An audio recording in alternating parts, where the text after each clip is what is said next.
Hi friends, இன்றைக்கி நம்ம என்ன பார்க்க போகிறோன்னா என்னோடய ஃப்ரிட்ஜு க்ளீனிங் தான் பார்க்க போகிறோம். நான் எப்படி க்ளீன் பண்ணுறேன், ஃப்ரிட்ஜை எப்படி மெயின்டைன் பண்ணுறேங்கிறத இந்த வீடியோவில் பார்க்கலாம் வாங்க.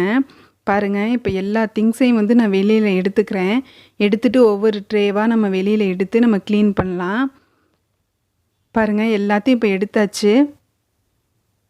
எடுத்து எல்லாத்தையுமே இப்போ கீழே வச்சாச்சு. நம்ம இப்போ வந்து ஒவ்வொரு ட்ரேயாக எடுத்து நம்ம க்ளீன் பண்ணிக்கலாம். பாருங்கள் ஃப்ரெண்ட்ஸ், நம்ம அப்பப்போ க்ளீன் பண்ணி விட்டோம்னாலே டஸ்ட்டு சேராமல் நம்ம பார்த்துக்கலாம். பாருங்கள், இது நான் யூஸ் பண்ணிகிட்டு இருந்த ட்ரே தான். இதில் எந்த டஸ்ட்டுமே இல்லாமல் பளிச்சுன்னு இருக்குன்னு பாருங்கள்.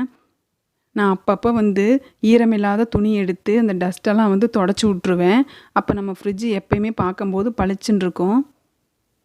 பாருங்கள் ஃப்ரெண்ட்ஸ், நான் எப்படி க்ளீன் பண்ணுவேன் அப்படின்னா, வெஜிடபிள்லாம் வாரம் ஒரு டைம் வாங்கிட்டு வந்து வச்சுருவோம். அப்போ வந்துட்டு நான் வெஜிடபிள் ட்ரே, அப்போ ரெகுலராக நம்ம யூஸ் பண்ணிகிட்ருக்க அந்த ட்ரே, அதெல்லாம் எடுத்து நான் வந்துட்டு ஈரமில்லாத துணியை போட்டு நல்லா தொடச்சி எடுத்துருவேன். பாருங்கள் ஃப்ரெண்ட்ஸ், இப்போ இந்த சைட் டோரில் இருக்கிற இந்த இடத்துல தான் டஸ்ட்டு அதிகமாக சேரும். அதை மட்டும் நீங்கள் கவனமாக பார்த்துக்கங்க. பாருங்கள் ஃப்ரெண்ட்ஸ், இப்போ வந்து ஈரமில்லாத துணி எடுத்து ஃபஸ்ட்டு நல்லா தொடச்சி எடுத்துக்க போகிறேன். நம்ம எப்போயுமே ஃப்ரிட்ஜு க்ளீன் பண்ணுறோம் அப்படின்னாலே இப்போ சுவிட்சை ஆஃப் பண்ணிவிட்டு ப்ளக்கை வந்து கழட்டி விட்ருங்க. சுவிட்ச் ஆன்லேயே இருக்கக்கூடாது. அதுக்கப்புறம் தான் நம்ம க்ளீன் பண்ணணும். பாருங்கள், ஃபஸ்ட்டு இந்த ஈரமெல்லாம் தொடச்சி நான் எடுத்துக்க போகிறேன். அதை தொடச்சோம்னாலே பாதி வந்து ஃப்ரிட்ஜு பளிச்சுன்னு இருக்கும். பாருங்கள் ஃப்ரெண்ட்ஸ், நான் இப்போ பேக்கிங் சோடா தான் எடுத்திருக்கேன். அதில் கொஞ்சமாக தண்ணி விட்டு நம்ம இதை வச்சு தான் க்ளீன் பண்ண போகிறோம். பாருங்கள் ஃப்ரெண்ட்ஸ், நான் ஒயிட் கலர் கிளாத் தான் எடுத்திருக்கேன். இப்போ அந்த தண்ணியில் நனைச்சி நல்லா க்ளீன் பண்ணி எடுத்துக்க போகிறேன். பாருங்கள் ஃப்ரெண்ட்ஸ், இந்த ஃப்ரிட்ஜு வாங்கி 5 வருஷம் ஆச்சு. நான் வாங்கும்போது எப்படி இருந்துச்சோ அதே மாதிரி புதுசு மாதிரியே தான் வச்சுருக்கேன். இப்போ வரைக்கும் நான் இதே மாதிரி தான் மெயின்டைன் பண்ணுவேன். நான் எந்த லிக்யூடும் வந்துட்டு போட்டு யூஸ் பண்ண மாட்டேன். பாருங்கள், சைட் டோரில் எவ்வளோ டஸ்ட் இருக்குன்னு அதை அந்த ஈர துணியில் வச்சு தொடச்சோம்னாலே பளிச்சுன்னு ஆயிரும். பாருங்கள் ஃப்ரெண்ட்ஸ், நான் இப்போ வந்து இதுக்கு விம் லிக்யூடு போட்டு தான் வாஷ் பண்ணி எடுத்துக்க போகிறேன். பாருங்கள் ஃப்ரெண்ட்ஸ், உங்கள் ஃப்ரிட்ஜு வந்து ஈஸியாக மெயின்டைன் பண்ணணும் அப்படின்னா 3 விஷயந்தான். ஃபஸ்ட்டு என்னென்னு பார்த்தீங்கன்னா, வாரம் ஒரு டைம் வந்து வெஜிடபிள்லாம் வாங்கிட்டு வந்தீங்கன்னா ரெகுலராக யூஸ் பண்ணுற அந்த ட்ரே மட்டும் எடுத்து நீங்கள் க்ளீன் பண்ணிங்கனாலே உங்கள் ஃப்ரிட்ஜு வந்து பளிச்சுன்னு இருக்கும். செகண்ட் என்னென்னு பார்த்தீங்கன்னா, மாதம் ஒரு டைம் சைட் டோரில் இருக்க திங்ஸ் எல்லாம் எடுத்துகிட்டு நீங்கள் க்ளீன் பண்ணிங்கனாலே பளிச்சுன்னு இருக்கும். 3வது என்னென்னு பார்த்தீங்கன்னா, 3 மாதத்துக்கு ஒருக்கா இந்த மாதிரி டீப் க்ளீனிங் பண்ணிங்கனாலே எப்போதும் உங்கள் ஃப்ரிட்ஜு வந்து புதுசு மாதிரியே இருக்கும். பாருங்கள் ஃப்ரெண்ட்ஸ், இது கூல் பேக் வந்து ஃப்ரீசரில் இருக்கிறது.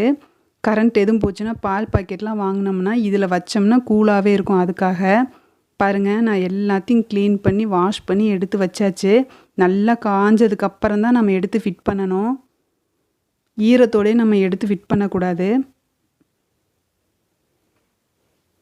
பாருங்கள் ஃப்ரெண்ட்ஸ், நான் சொன்ன மாதிரி நீங்கள் மெயின்டைன் பண்ணுங்கள். உங்கள் ஃப்ரிட்ஜு எப்பயுமே பளபளன்னு இருக்கும்.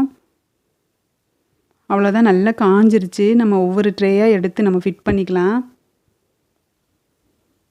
பாருங்கள், நான் க்ளீன் பண்ணதுக்கு அப்புறம் எவ்வளோ பளிச்சுன்னு இருக்குதுன்னு. பாருங்கள் ஃப்ரெண்ட்ஸ், எந்த ஒரு வேலையுமே நம்ம பிரித்து வச்சு வேலை செஞ்சால் ஈஸியாக இருக்கும். நான் சொன்ன மாதிரி இல்லாமல் நீங்கள் டெய்லியுமே இந்த மாதிரி க்ளீனிங்லாம் பண்ணலாம். ஆஃபீஸ்க்கு போகிறவங்க, குழந்தைங்கள பார்த்துக்கிறவங்கெல்லாம் வந்து இப்படி செய்ய முடியாது. அதுக்காக தான் நான் வாரம் ஒரு டைம், மாதம் ஒரு டைம், 3 மாதத்துக்கு ஒருக்கா நான் பிரித்து சொல்லியிருக்கேன். பாருங்கள், நான் ஒரு கிண்ணத்தில் பேக்கிங் சோடா போட்டிருக்கேன். அதை ஒரு கார்னரில் வச்சுக்கிறேன். இது எதுக்கு அப்படின்னா, ஃப்ரிட்ஜுக்குள்ளே இருக்க அந்த கெட்ட ஸ்மெல்லெல்லாம் எடுத்துகிட்டு நம்மளுக்கு எப்போயுமே ஃப்ரிட்ஜை வந்து ஃப்ரெஷ்ஷாகவே கொடுக்கும். அதுக்காக தான். பாருங்கள் ஃப்ரெண்ட்ஸ், நான் க்ளீன் பண்ணதுக்கப்புறம் என்னோடய ஃப்ரிட்ஜு எவ்வளோ பளிச்சுன்னு இருக்குதுன்னு. பேக்கிங் சோடா மட்டும் நீங்கள் தண்ணியில் கரைச்சி நீங்கள் க்ளீன் பண்ணாலே போதும், அதே பளிச்சுன்னு இருக்கும். பாருங்கள், எவ்வளோ புதுசு மாதிரி பளிச்சுன்னு இருக்குது. பிடிச்சிருந்தால் லைக் பண்ணுங்கள், ஷேர் பண்ணுங்கள், மறக்காமல் சப்ஸ்கிரைப் பண்ணுங்கள். தேங்க்யூ ஃபார் வாட்சிங்.